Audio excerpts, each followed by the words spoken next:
Why did you come find your son? I didn't know where you was at. Why did you come look? Well, where do you look if you don't know where you're at? When I found you, I found me.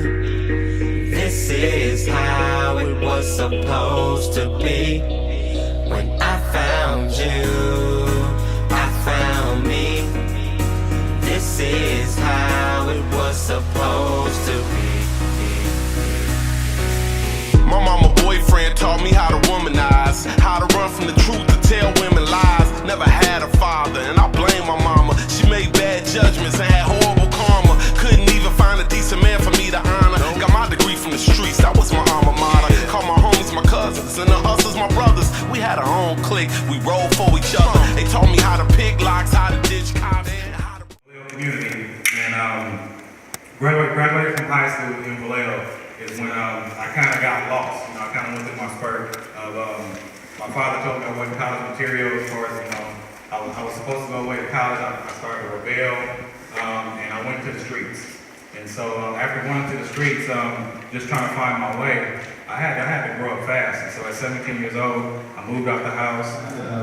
To a quote that I want to say today, and I want you guys to remember this, by the end of today, and remember the rest of your life. And it says, what you are to be, you are now becoming. Right? And what it means by that is that every single thing you're doing right now is what you're going to be in the future. Right? So if you're in class acting up, like yelling at your mom, yelling at your dad, whatever you guys are doing in your life, what you're doing right now is that's what you're planning to do in the future. Right? So whatever behavior you have now, stop that behavior so that in the future you can become exactly what you Down in the small rocks, they told me if you got a pistol, you ain't got a box. Put his brains in the streets and make them all watch. But at 16, I started to add. I subtracted the pain and divided the bad. Multiplied my grind with a fraction I had, and all the multiple men never equal to dad. I found me. This is how it was supposed to be. When I found you, I found me.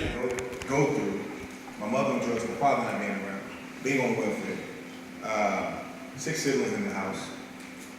We're fighting over food, clothes. I still had to do what I had to do. So I used that as fire. Went on to college. I think by the time I left high school, I probably had 60-something scholarships. This is how it was supposed to be. If I said that I loved you, I'd be telling the truth. If I told you I hated you, I'd be telling... This kind of helps me. Just by showing your hands, men and young men, how many of you were raised in the same home with your mother and father? I was in Baltimore, Maryland doing this, and same question, and it was like 75 students, and 4 had raised their hands out of 75. So, and again, Jareem, when he sent me the email, I couldn't help but get to him immediately because, so I spent I never made a film in my life, wasn't a desire to do it, but it was just like, this is crazy, nobody will know who their father is. So I was like, I gotta do something, and this happened to be my So when I call you a coward, I'm just letting it loose. Don't look shocked, you being gone is proof. Yeah, it's easy to make them, and it's hard to raise them. Why did daddy leave? Who created the mayhem? Don't even matter no more, I already forgave him. I got kids of my own, and I currently raise them. And my kids is amazing, and my shorties is waiting. Go to Chuck E. Cheese, granddad take them. So I found a form, took the time to show them. They asked what's his name, they just trying to know him. See at 35, I started to add. I subtracted the pain and divided the bad. Multiplied the grind from a fraction I had, and all it take is showing up, being a dad.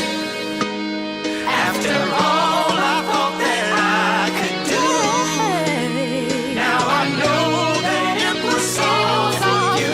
It was all for you. I just wanna make you proud and show you. If I were you guys, I would be hugging Jareem for doing this. I would be hugging him. We all have respective careers and, all these good guys take their time to come here and talk to you guys. I mean, this is for you guys. This is for y'all. We're trying to help you guys become better men. Give you guys the foundation. So So without Jareem, none of this is possible. So we should be thanking him for this, because this is a great opportunity for us to just have this and just talk and just build something special. We should never forget this day, because this is a great day. You know, you guys can take this and go back and really appreciate it and just learn from this. Keep your ears open and just learn. So, Jareem, thank you. I appreciate it, and thanks for your time, guys.